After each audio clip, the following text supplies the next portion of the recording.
Certain herbs are absolutely helpful in reversing PCOS, but what the heck is PCOS?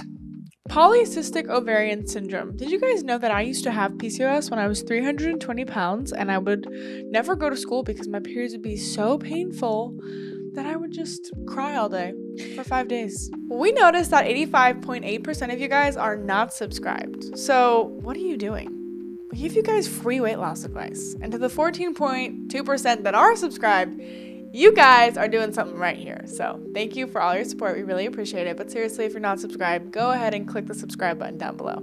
I would estimate that we have a substantial increase in PCOS diagnoses. And the interesting thing is that your doctor really doesn't have anything he can provide for you. There's no pill for it. There's no solution. They're just like, oh, you've got PCOS. You might have fertility issues. Sorry. Even more interesting is that I didn't have PCOS my whole life. I only had PCOS when I ate processed junk food.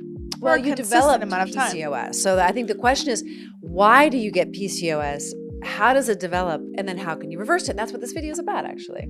It's about how you can reverse it. We've talked about PCOS and how it develops in other videos, but I believe the research around insulin, meaning like when you eat sugar and it stays high and you have all these spikes, you get this inflammation in your body and then you start getting cysts in your ovaries. It's not good. It's like your body's way of protecting you from like dying, and so that's where it stores it. I don't know if that's true.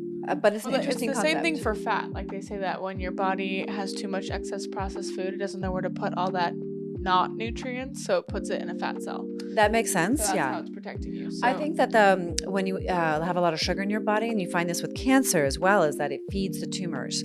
And so you have all these growths. And some people get growths on their thyroid. Some people get it in their ovaries, in their uterus. Some people, so everyone gets growths in different places. So how do you reverse your PCOS, and what foods should you be eating to reverse it and also help you lose some weight? Yeah. And it's interesting because you did this just naturally. It wasn't like you were focused on it, but maybe you are, because you're like, hey, I want to have kids one day and I don't want to have this PCOS diagnosis. And you know that insulin resistance, what does that mean? That means that your body is resistant to insulin. And that is what leads to prediabetes and all kinds of other issues in your life. So if you want to not have the insulin resistance, you can start to heal your body by eating a low glycemic diet.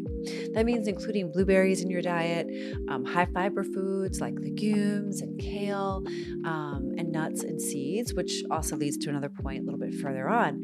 But one thing you could do that I love, is so tasty, is cinnamon. Cinnamon will lower your blood sugar. Fiber also. Specifically Ceylon cinnamon. I think all cinnamon. Okay, but I heard some research that Ceylon cinnamon is better. Yeah, but I mean, I don't know.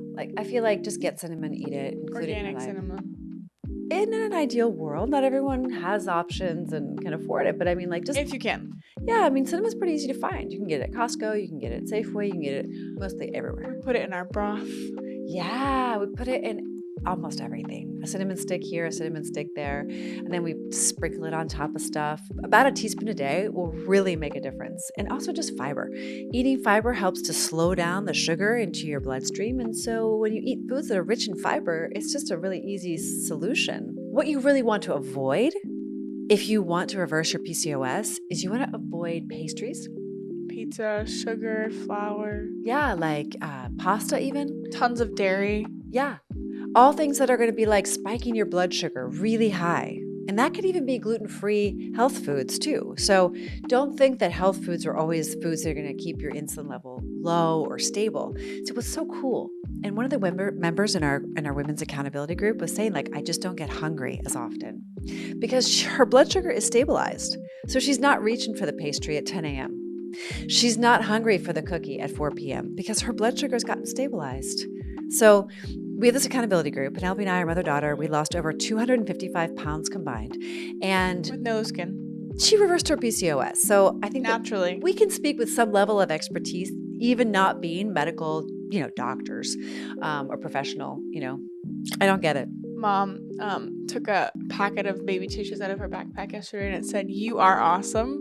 Just in case you forgot, you're really awesome. And she was like, I wanted to buy you 25 of these because you love having your tissues everywhere. And it was just the cutest thing. Because it was like a little tiny packet. And like she could put this in her purse and in her car and by her bed table and in the kitchen and in a drawer. Like I could just see her having them everywhere. I do actually need that. So I just wanted to remind you that you're awesome. Thank you, Mom. Just in case you forgot, you're awesome. Just in case you forgot, you were also very awesome. Oh no, stop. Oh yes, continue. I'm getting shy. Okay. The second thing you can do to reverse your PCOS is to reduce your inflammation. And this is a really big topic. Honestly, if anyone is listening to this, whether you have PCOS or not, reducing your inflammation and stabilizing your insulin levels is absolutely top priority because inflammation has been linked to all diseases. Cancer, diabetes, heart disease, you name it, chronic pain, all kinds of things. So if you've got brain fog, if you've got bloating, if you just are overweight, like you definitely have chronic inflammation. And inflammation is a really, really big deal. I wish there was an inflammatory marker like there is a glucose level. That would be amazing for the population to understand how they're living and how it's contributing to chronic inflammation. How do you know you're inflamed? Well, you eat a meal and you're like a balloon. You wake up like a balloon. You go to bed like a balloon. Like you feel like you can actually feel inflammation when you touch your stomach. Right. Or like most people feel it like because their ring is tight. Yeah, that too. You might notice it like if you have popcorn out at the movie theater or pizza, there's like a lot of salt in the food and then you feel like really inflamed. But you can also get inflammation from just eating high sugar foods, right? From high glucose spikes, you can also get inflammation. From toxic buildup in the body, you can get inflammation. So one of the things you can do right away to reduce your inflammation is start including turmeric in your life. There are a lot of cultures throughout the world who've been eating turmeric to help with this, to help prevent disease. The research on turmeric is astounding. You can buy it, you can plant it, you grow it as a house plant. It's a great house plant. Turmeric is just wonderful. It's that bright yellow powder. You could put it in your milk and make yourself a turmeric latte. You could do all kinds of things with it. We put it in our food. You should sneak it in anywhere and anytime you can. You could even take it in pill form. We don't necessarily like to recommend supplements or expensive fancy things, but turmeric grows in nature. Find it, grow it, eat it. Love it because it loves you back. And it really, really fights inflammation like no other food I've ever experienced. I really should write a little book on turmeric. I'm such a fan. Tulsi and turmeric. Wow, wow, wow. Other things you can do when you go to the grocery store, you look around and you might notice that the grocery, like the vegetable section is like full of color. Did you ever notice that? Yeah. Greens and yellows and oranges and reds. So these foods that are bright in color contain antioxidants. I just realized the vegetable part of the grocery store is like the smallest part of the grocery store. Right. So there really isn't too much at the grocery store that, as you know, we don't really go to the grocery store very often. But the markets are filled with just veggies. It's just all veggies. Right. Yeah. And so there's a whole other thing I'd like to talk to you about that. But the antioxidants in the food that you eat goes directly, of course, if you can absorb them, goes directly to fight and combat chronic inflammation. So if you can take up more of your plate with antioxidant-rich foods like berries and peppers, and really whatever is in season and ripe and local in your region. So it's December. So it's going to be more like root vegetables, squash. It's not going to be, even berries actually aren't in season. It's more like apples and pears and things like that. So you definitely want to reduce your inflammation by eating fiber-rich foods that are packed full of antioxidants. Another way that is proven that you can reduce your inflammation is by eating essential fatty acids that are really, really healthy. So what are some great healthy fats, Penelope? Nuts and seeds, like pumpkin Raw. seeds. Raw, not roasted, not heavily salted either. Right. Right. Can you imagine? Oh, I'm eating nuts and seeds, but they're roasted and salted, and they're like, why am I inflamed? That's why. Right. People don't think about that. Fatty fish, like amazing cuts of salmon, wild salmon. Do not get farm fish salmon. We learned it's so complicated to eat meat without getting like poison. We learned some really scary things about. They actually like dye the salmon if it's farm raised. They have to, like, on the back of your salmon, even if it says wild Alaskan salmon, make sure you check it doesn't have any dyes on it, because that means that it was wild in a fish tank in a farm that raised it. So You know what I envision? I think about that. I think they're probably like just swimming in a cesspool of their own poop. feces, yeah, it's really gross. So I really don't recommend that. Also, if your fish has dyed with coloring because farm-raised fish is white, then you really don't want to be eating it.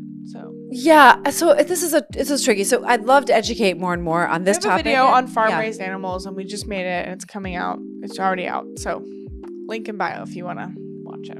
Right, or just reach out to us, link in bio, anytime. We'd love to hear from you. We'd love to have you join our program. It's only $47 a month, and we talk about this stuff all the time. So if you're going to eat fatty fish, make sure your sources are good. I always think, go get a can of sardines. Start liking sardines. Start figuring out a way to enjoy sardines. Mom makes the best tuna salad with sardines, and if you want the recipe, you should join our program. I'd be happy to give it to you. For sure. I mean, sardines are a little bit safer, and you really want the omega-3 fatty acids, which are really rare in our culture. In the West, that is. You might be somewhere else in the world and listening to this, but you definitely want omega-3. That's in flax seeds, in walnuts, in pumpkin seeds. And then the last point on how you can reverse, hold on a second. So if you want to increase your inflammation, then you eat a lot of high sugar foods, Seed oil, fried foods, canola oil, processed foods, margarine, fast foods, like donuts, donut holes, alcohol, Starbucks drinks, cigarettes, caffeine milk, excessively, excessive meat, excessive don't milk, get sleep, ice cream, just live a sedentary life, blue light, don't sweat. Yeah. So if you want to do all those things, then you're increasing your PCOS probability. So the last and final point is that usually when you have PCOS, you have hormonal imbalance. Why might we have hormonal imbalance today? Well, we talked a little bit about the problem with fish.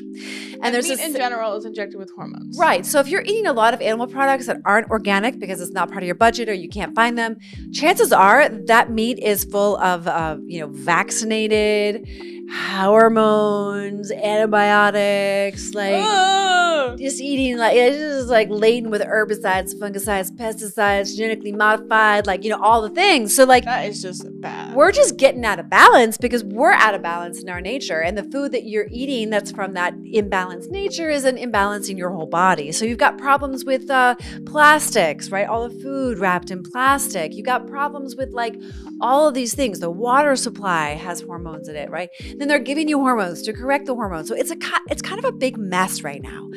How do you bring your hormones back into balance? Well, we talk a lot about that in our program. Penelope has successfully done it. I am successfully doing it without the use of pharmaceuticals. So one thing you can eat that's helpful is fermented foods. Like sauerkraut. Yeah, and keeping your body clean. Hold on, not Olipop, not tons of kombucha. No.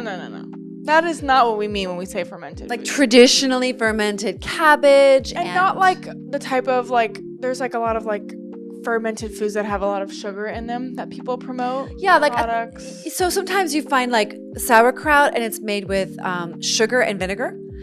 And that's not the traditional kind of fermented foods we're suggesting, miso, tempeh, natto, also that just naturally ferment. The only ingredients in your fermented food, like the sauerkraut, should be salt and water.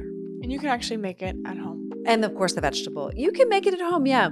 Be careful though. I mean, you've got to really, know what you're doing. I'm always a little bit cautious about that. Let's do it. Let's make it. I want to make it. Yeah, absolutely. I mean, so fermented foods, sourdough. Yeah, sourdough's fermented. Yeah. We are making millet sourdough, einkorn sourdough, sprouted wheat berry sourdough. Buckwheat. We're making buckwheat sourdough. We're making... we're extra. We're about to make sprouted rice sourdough. I know. That is so crazy. I know. I'm so excited. This is so fun. I love being a girl.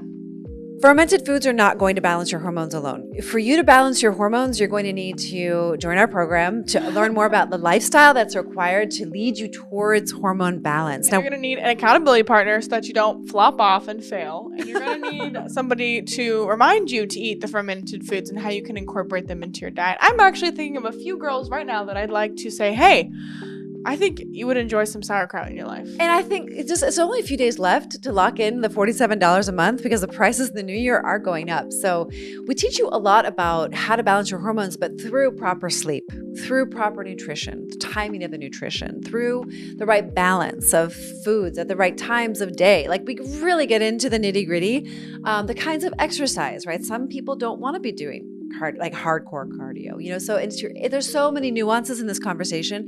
Balancing your hormones is extremely important if you want to reverse your PCOS. And unfortunately, your medical doctor is only going to give you more hormones in order for you to balance your hormones, right? I'm not a medical doctor. You might need to go to the doctor for that, but I just want to let you know that there is hope. And PCOS is not something you have to live with for the rest of your life, but you do have to make different choices. And you do have to learn how to live a healthier lifestyle and detox. So that's a whole nother topic. So don't forget to like, comment, share, and subscribe. And if you want to join our women's accountability group, the link is in the bio, and we would love to have you. You have to be a really awesome, cool girl who is ready for change. If you're not one of those, do not apply, do not join. We don't want you. But we do when you're ready. We help women to beat obesity with our Step It Up system in just 90 days. Click the link in the description to learn how to lose weight without drugs like Ozempic.